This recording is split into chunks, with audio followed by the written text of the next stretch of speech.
Hello, welcome to the Irish Independence League of Ireland Premier Division preview, joined today by Dan McDonald to look ahead to this weekend's games. And Dan, I feel like there is really a Dublin derby every weekend, but St Pat's Shelbourne is a good place to start. Just a point separating the teams coming into this one should be a big one. It should be, yeah. Like they are all big games. I mean, I suppose this is the first meeting since the best game ever, as it was sort of christened by a lot of people in the aftermath last year.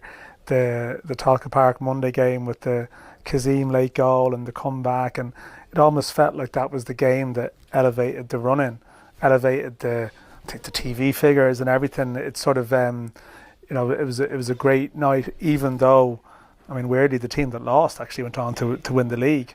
But yeah, it was around this time last year, maybe it was in May, that Stephen Kenny came into Pats and they had that game against Duff Shelbourne. And we were both there, yeah. Yeah, they had the, of who's talking to who's shaking hands with who, where's Brian Kerr, and all the people watching. And look, there's a great spice in Pats and Shell's games traditionally over the years.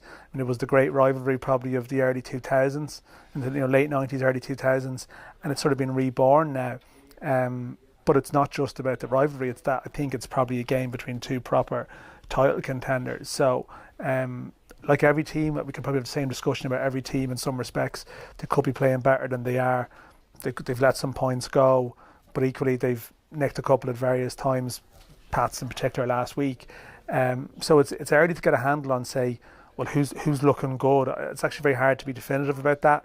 But I think as a contest, with the personalities, the teams, the players, it's sold out sort of days in advance. It's a great game for this time of the season. Should be a big one at Richmond Park, and of course the St Pat's and Shells meet on the final day of the season, and that might be a massive game, but this Friday is a big opportunity to lay down a marker. Yeah, I think in some respects you sort of feel for Pats that, look, they've gone top of the table. Look, it's a terrible cliche, but even Anto Breslin was speaking about it during the week. He feels they've played better at home than they have away. You sort of feel, they lost to Shells around this time last year, that Evan Caffrey goal. And it feels like Shells have had an okay record at Richmond in sort of the last couple of years. It sort of feels like Pats have to take this game, and they're the one who needs to sort of say, okay, this is going to be our year. And I feel there's more pressure on them maybe to get the win, as much as, look, no one's losing ground on anyone too dramatically. I think a draw for Shells would be a perfectly acceptable result. We don't know what the story is. Their team news bulletin last week was a bit sort of liberal with the truth. A few surprises. Left out a couple of injuries, and we'll see where we are with Sean Gannon and Paddy Barra. I think if Shells go with the same patched up team defensively that played in Sligo last week, I'd fear for them. But we'll see if they can get a couple of them back. It's a massive game at Richmond Park there for St Pat's and Shells, but maybe for different reasons. It's also a huge game for Bows and their manager Alan Reynolds. They host Sligo on Friday, and I was just looking at it before this preview. Bows have had one home win at Dalymount Park since July. It feels like it's a massive game to relieve some of the pressure. We all saw the videos coming out of Dalymount last week with the fans very unhappy at their recent form.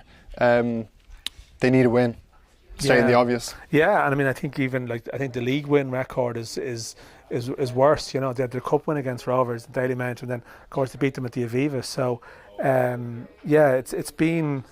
it's a sort of a horrific run they've had, and I think, look, the fan anger around the club, it's unfortunately, like, if you're a home fan or a member or a season ticket holder and you're constantly going to watch your team lose, then it's very hard to be patient. It's very hard to maybe even to be sated by some half-decent performances or away performances. It's just getting to the stage where you can't keep turning up and watching your team not win. I mean, there are phenomena in some ways.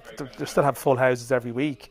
But yeah, I mean, it's the bottom two. Sligo Rovers are missing 3-4 big players with suspension: Kiki, John Matton, Keane Kavanagh, Jake Doyle-Hayes. So it's a weakened Sligo Rovers as well. And Bows, I mean, they haven't really had massive absentees. Like, they have a decent squad, and it's one of those where if you can't win this game, like, where are you going to get the points from?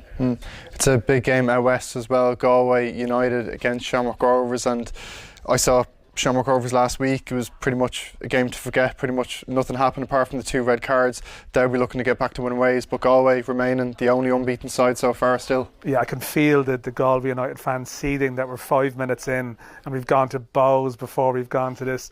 You know, like Galway are up the top of the table, and for them, like again, I think that's going to be a massive event. You know, and for them, like as you said, they are the only unbeaten side. They have this weird, like they have a terrible home record against Rovers. They always lose to them. From a couple of years. I'd say it goes back. I should have the stats, but it's a number of years since they've beaten them at home. And I think even away, like they just, for one of these weird ones that's hard to explain. But no one's enjoying playing Galway at the moment. Like but they are scoring goals as well. Like last year they were not conceding many, not scoring many, but they're scoring goals this year. And in fact, Shamrock Rovers have only scored 5 goals. That's the mad thing, that they are joint lower scorers. Is that a worry for them from your point of view? I know they were tracking Johnny Kenny. You were reporting over the winter.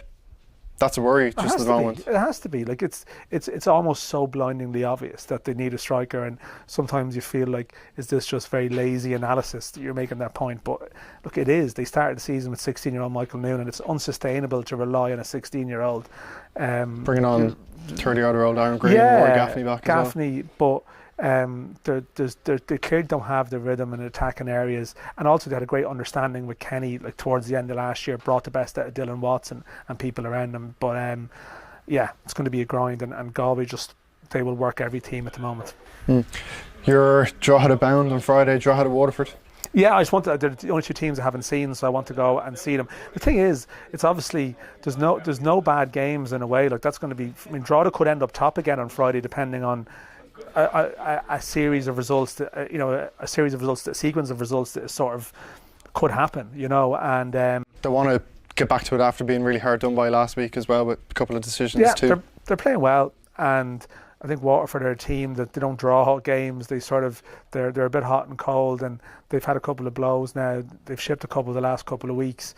But yeah, I haven't seen it. For all the draw, the buzz, I haven't seen them in the flesh this year, and it looks like they've just carried that cup final momentum into the season, and I'm sure they'll fancy their chances in that one. You mentioned the cup final there, Derry City cup final. Losers last year, they host Cork City in the final game on Friday night, and missing Danny Mullen, missing a few others as well. Cork making the long trip up. So how do you see this one going? Yeah, look, I mean, it's just Derry need to get some momentum from somewhere. I mean, Cork City at the moment are still without Shawnee Maguire and Bulger and Dyke Steele and Colin Sullivan just back. I see Derry, they're opening. I think they're partially opening that new stand behind the goals. I think they had that vision that when the stand opened, they'd be, up challenging, and they'd be filling it, and there'd be a great buzz. It's been mixed enough start, yeah. But yeah, it has been mixed. I mean, they're low scorers again as well, 5 goals too, and it just doesn't seem to have clicked, and I think for them it's a sort of a must-win game. Well, that's great. We'll have all the latest from around the grounds on Friday night here on the Irish Independent.